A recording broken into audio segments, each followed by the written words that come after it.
Hi everyone. सो हम नया paper start कर रहे हैं स्टैटिस्टिकल मैकेनिक्स सेमेस्टर 2 PHY 201 और उसका यूनिट 1 स्टार्ट कर रहे हैं जिसमें ये टॉपिक्स आप देख पा रहे हैं आपके पास ये है।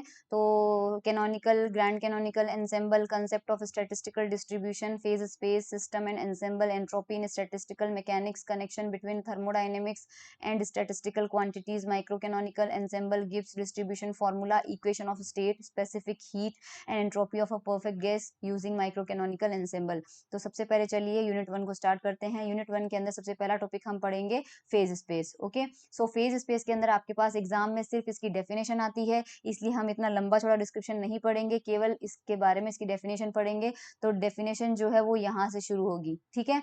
6 dimensional space in which dx dy dz dpx dpy dpz, ये मल्टीप्लीकेशन में है पूरे 6 टर्म, ठीक है, is an element of volume and the position of a point particle, the position of a point particle in this space will be described by a set of 6 coordinate xyz px py pz. This 6 dimensional space for a single particle is called phase space and particularly the mu space. ये line यहाँ पे खत्म हो जाती है, इसका मतलब मैं आपको समझा देती हूँ यहाँ पे, इसका मतलब समझा देती हूँ। मतलब हमारे पास क्या होता है, कार्टेशियन स्पेस में, नॉर्मल कोऑर्डिनेट स्पेस में कोई पार्टिकल होता है, उसकी पोजीशन होती है, तो हमें 3 पैरामीटर की जरूरत पड़ती है। लेकिन जो फेज स्पेस होगा वो 6 डायमेंशनल होगा, 6 डायमेंशनल। तो एक्स वाई जेड 3 कोऑर्डिनेट तो ये हो जाएंगे और 3 कोऑर्डिनेट होंगे इनके एक्स वाई जेड डायरेक्शन में momentum p x p y p z. तो ये क्या बन गया, 6 डायमेंशनल स्पेस बन गया। लेकिन अगर आपके पास में एफ पार्टिकल हो या एफ कोऑर्डिनेट हो, तो सपोज मान लीजिए Q1 Q2 Q3 and so on QF, ये तो आपके पास पोजीशन कोऑर्डिनेट हो गए, ठीक है। इसी तरह से P1 P2 P3 और से लेके आपके पास PF, ये आपके पास क्या हो गए, मोमेंटम कोऑर्डिनेट हो गए। तो आपको कहा जाए ये स्पेस कितने डायमेंशन का होगा, तो देखो F तो आपके पास आ रहे हैं पोजीशन कोऑर्डिनेट्स, F आपके पास आ रहे हैं मोमेंटम कोऑर्डिनेट, तो टोटल कितने हो गए 2F। तो ये आपके पास होगा 2F डायमेंशनल स्पेस, जिसे हम कहेंगे फेज स्पेस। और इसका वॉल्यूम एलिमेंट कितना होगा, वॉल्यूम एलिमेंट कितना होगा, dq1 multiply by dq2 multiply by dqf multiply by dp1 dp2 and so on और dpf तक जाएगा। ये हो जाएगा आपके पास 2f डायमेंशनल स्पेस, ये कहलाता है आपका फेज स्पेस। तो डेफिनेशन जो मैंने आपको लाइन बताई है सिर्फ उतना ही लिखना है, उसके अलावा आपको f का एग्जांपल देना है, तो ये लिख लीजिएगा एग्जांपल में, if the system contains large number of particle such that the system is represented by f independent position coordinates q1 से qf, f momentum coordinates p1 से pf, then mathematically these 2f combined position and momentum coordinates may be allowed to define 2f dimensional space in which the configuration of the system is represented by 2f coordinates, कौन कौन से, q1 से qf p1 से pf, और इसका जो volume element होगा वो यहाँ पे है 2q1 से, ये देख लीजिए। इस बुक का जो स्कैन किया हुआ मटेरियल है मेरे पास, ये इसी फॉर्म में बुक अवेलेबल है, तो इसलिए इसका थोड़ा अच्छा नहीं है क्लियरिटी, आप जूम करके हाई डेफिनेशन के अंदर वीडियो देखोगे तो आपको मिल जाएगा, ठीक है। फेज स्पेस के बाद हमारा नेक्स्ट टॉपिक आता है एंसेम्बल, बहुत इंपॉर्टेंट है। तो सबसे पहले यहाँ पर देखिए, सबसे पहले सिस्टम की डेफिनेशन पढ़ते हैं। A system is defined as a collection of a number of particle. एक सिस्टम क्या होता है, जिसमें बहुत सारे पार्टिकल्स हैं, एक छोटा सा सिस्टम बन गया। अब आपने ऐसा बिल्कुल आइडेंटिकल ऐसा ही एक और सिस्टम ले लिया, फिर एक सिस्टम ले लो, फिर एक सिस्टम ले लो, फिर एक सिस्टम ले लो। मतलब पहले तो एक सिस्टम बनाओ नंबर ऑफ पार्टिकल्स का, उसके बाद ऐसे बहुत सारे सिस्टम का कलेक्शन कर लो। जो कलेक्शन ऑफ सिस्टम है उसे कहते हैं एनसेम्बल। तो अब पढ़ते हैं डेफिनेशन। तो सबसे पहले सिस्टम की तो पढ़ ली, a system is defined as a collection of a number of particle, ठीक है। Now an ensemble is defined as a collection of large number of microscopically identical but essentially independent systems. तो system का जो collection है वो क्या कहलाएगा, ensemble. बस सिस्टम जो होने चाहिए वो इंडिपेंडेंट होने चाहिए एक दूसरे से और माइक्रोस्कोपिकली आइडेंटिकल होने चाहिए। पहला सिस्टम जो है बिल्कुल दूसरा सिस्टम उसका आइडेंटिकल होना चाहिए। बस इतनी सी ही डेफिनेशन आपको एनसेम्बल की लिखनी है, इससे ज्यादा ये वाली चीजें आपको नहीं लिखनी है, क्योंकि ये वाली हाँ ये जरूर कह सकते हो, आगे ये लाइन जरूर लिख सकते हो कि by the term macroscopically identical means, अगर मैक्रोस्कोपिकली वो आइडेंटिकल है इसका मतलब ये है the system constituting an ensemble satisfy the same macroscopic condition, जैसे कि उन सारे सिस्टम्स का वॉल्यूम सेम होना चाहिए, या उनका एनर्जी सेम होना चाहिए, या उनका प्रेशर सेम होना चाहिए, या उनका total number of particle same होना चाहिए, ये एग्जांपल एटसेट्रा लिख सकते हो, ठीक है। इतना आपका एनसेम्बल का डेफिनेशन हो गया। अब टाइप्स ऑफ एनसेम्बल जो है वो देखते हैं। एक चीज यहाँ पर भी ध्यान रखो, यहाँ से स्टार्ट करना है अब आपको। In ensemble the system play the same role as the non interacting molecules do in a gas. इसका क्या मतलब है? एक बॉक्स आपने ले लिया, उसमें मान लीजिए आपने 10 मॉलिक्यूल डाल दिए किसी गैस के, और गैस के पार्टिकल्स हमें पता है कि एक दूसरे से इन्फ्लुएंस नहीं होते हैं, एक दूसरे के साथ में किसी तरह का इंटरेक्शन नहीं करते हैं। अगर वांडरवाल इंटरेक्शन को अवॉइड कर दिया जाए तो नॉन इंटरेक्टिंग पार्टिकल होते हैं गैस के। क्योंकि हमने यहाँ पे बहुत सारे सिस्टम को इकट्ठा कर लिया है एक बड़े बॉक्स में, तो वो बड़े बॉक्स में जो सिस्टम है वो भी आपस में ऐसे ही रहेंगे जैसे कि बॉक्स में गैस के मॉलिक्यूल्स रहते हैं, यानी कि कोई सिस्टम दूसरे वाले सिस्टम से इंटरेक्शन नहीं करेगा, इसका ये मतलब है। ठीक है, अब हमारे पास क्या होता है, the macroscopical identity of the system constituting an ensemble may be achieved by choosing the same values of some set of parameters. अब ये कैसे अचीव किया जाए कि सिस्टम जो है आपस में एक दूसरे के साथ इंटरेक्शन कर रहे हैं या नहीं कर रहे हैं? इस इंटरेक्शन के आधार पर जो एंसेम्बल है उसको 3 कैटेगरी में डिवाइड किया गया है। क्योंकि देखो, हमें पता चल गया कि एक सिस्टम को हम डिस्क्राइब करने के लिए पैरामीटर चाहिए होंगे, और वो पैरामीटर के लिए हमें आइडिया मिल गया कि वो पैरामीटर वॉल्यूम हो सकता है, प्रेशर हो सकता है, एनर्जी हो सकता है, टेम्परेचर हो सकता है, नंबर ऑफ पार्टिकल हो सकता है। तो इनके आधार पर जो एंसेम्बल है वो 3 टाइप के होते हैं, और वो 3 टाइप के कौन से होते हैं? Micro canonical, canonical and grand canonical. अब हमारे पास एग्जाम में कई बार पूछा जाता है डिफाइन माइक्रो कैनोनिकल एंसेम्बल। तो माइक्रो कैनोनिकल में हमारे पास क्या होगा? It is the collection of a large number of essentially independent system having the, सबसे पहले ये लाइन तो आपको लिखनी ही लिखनी है, दैट इट इज, कोई सा भी एंसेम्बल हो, चाहे माइक्रो हो, चाहे कैनोनिकल हो, चाहे ग्रैंड कैनोनिकल हो, आपको ये लाइन तो लिखनी ही लिखनी है, that it is a collection of large number of essentially independent systems having, अब इसके बाद शुरू होती है इसकी properties, having the same energy, यानी सारे सिस्टम की एनर्जी सेम होगी, वॉल्यूम, सारे सिस्टम का वॉल्यूम सेम होगा, एंड नंबर ऑफ पार्टिकल, सारे सिस्टम के अंदर नंबर ऑफ पार्टिकल सेम होंगे। For simplicity we assume that all the particle are identical, और जो पार्टिकल्स हम ले रहे हैं वो भी सारे के सारे क्या होंगे? आइडेंटिकल होंगे। तो इस तरह का एंसेम्बल हम बनाएंगे कैसे? How will we make such type of ensemble? So the individual system of a micro canonical ensemble, यानी जो इंडिविजुअल सिस्टम होगा, they are separated, they are separated by rigid, impermeable and well insulated wall. इसका मतलब समझो आप तो, कि जो सिस्टम होंगे अब वो कैसे बनाएंगे। तो मैंने एक सिस्टम यहाँ पर बना लिया, सॉरी एक काम करो,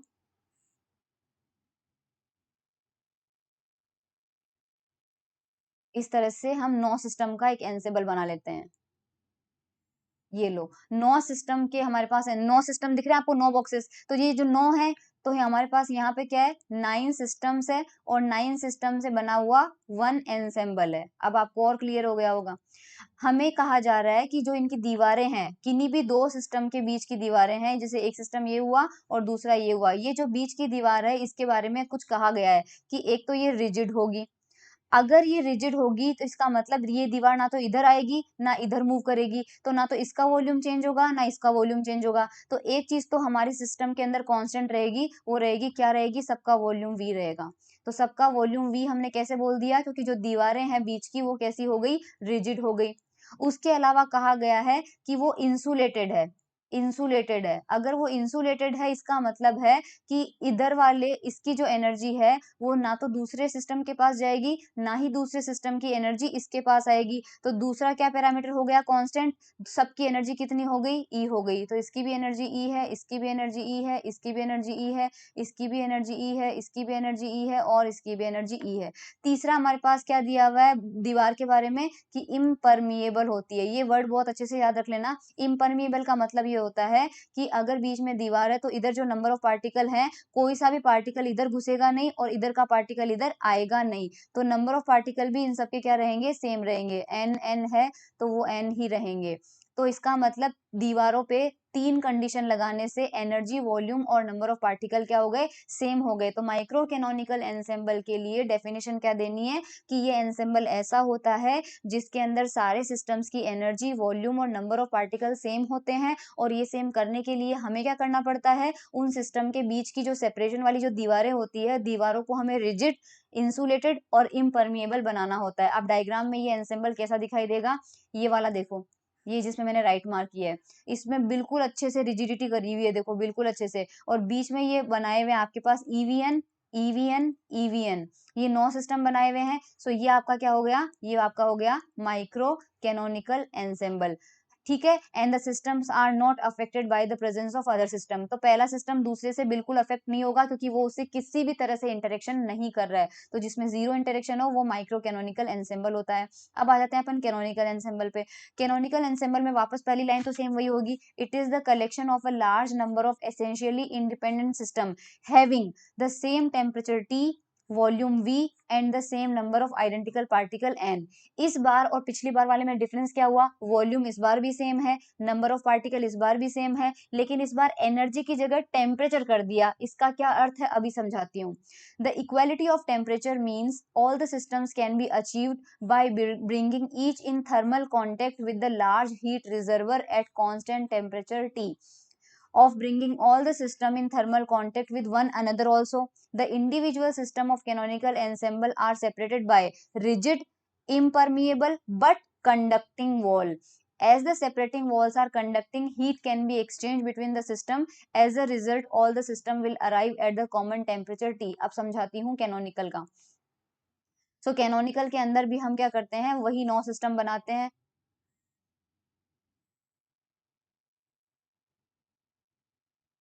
ये 9 सिस्टम हमने बना लिए। सबसे पहले कह रहे हैं कि जो वॉल होगी वो होगी रिजिड।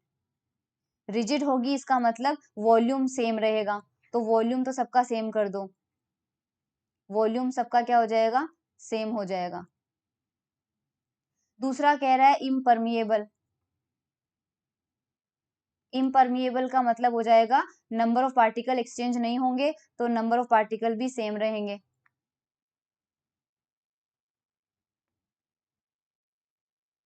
लेकिन इस बार क्या होगा, इस बार क्या होगा, इस बार हमारे पास इंसुलेटेड नहीं है बल्कि कंडक्टिंग वॉल है। तो जो चेंज आया है वो दीवार में आया है कंडक्टिंग वॉल। कंडक्टिंग वॉल के अंदर क्या होता है कि अगर आपके पास इस तरह से दो सिस्टम है और ये दीवार आपके पास कंडक्टिंग है और अगर इसकी एनर्जी ज्यादा है और इसकी एनर्जी आपके पास कम है, तो आपस में एनर्जी एक्सचेंज होगा, जिसकी वजह से, और एनर्जी एक्सचेंज तब तक होगा जब तक ये दोनों सेम टेम्परेचर पे ना आ जाए। तो इस बार क्या होगा, टेम्परेचर सबका सेम होगा। एनर्जी नहीं लिखनी है, टेम्परेचर सबका सेम होगा।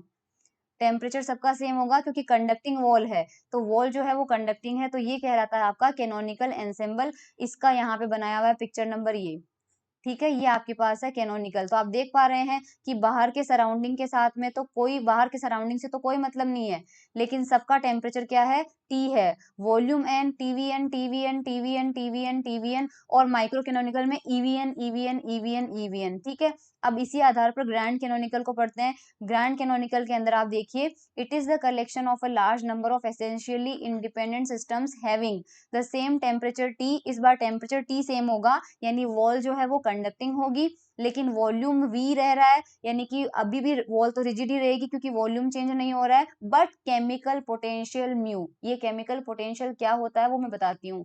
The individual system of a grand canonical ensemble are separated by rigid wall. Rigid wall का मतलब वॉल्यूम चेंज नहीं होगा।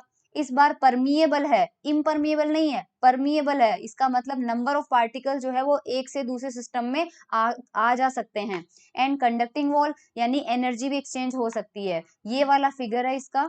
As the separating walls are conducting and permeable, क्योंकि वॉल कंडक्टिंग और परमिएबल है तो एक्सचेंज ऑफ हीट एनर्जी भी होगा, एज वेल एज पार्टिकल का भी एक्सचेंज होगा बिटवीन द सिस्टम। अगर एनर्जी का एक्सचेंज होने से टेम्परेचर सेम बनता है, उसी तरह से नंबर ऑफ पार्टिकल चेंज होने से जो क्वांटिटी सेम बनती है उसे केमिकल पोटेंशियल कहते हैं म्यू। ओके, आई होप समझ में आ गया। तो in such a way that all the system arrive at common temperature and chemical potential mu, the detailed information regarding the characteristics of the ensemble can be had। ये छोड़ो, ये इतना नहीं है। सो अब आपके पास ये आ गया। इसमें देखिए इस बार क्या होगा, ग्रैंड कैनोनिकल में क्या होगा, सो सिस्टम बनाते हैं वही।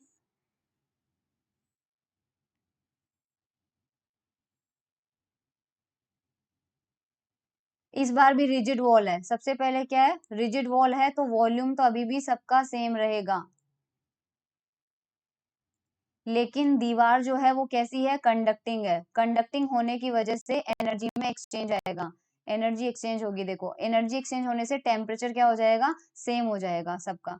टेम्परेचर सेम हो जाएगा तो टी वी कर लो, T V T V T V. और इस बार नंबर ऑफ अच्छा परमिएबल वॉल है, ये आपको बस प्रॉपर्टीज ध्यान रखनी है।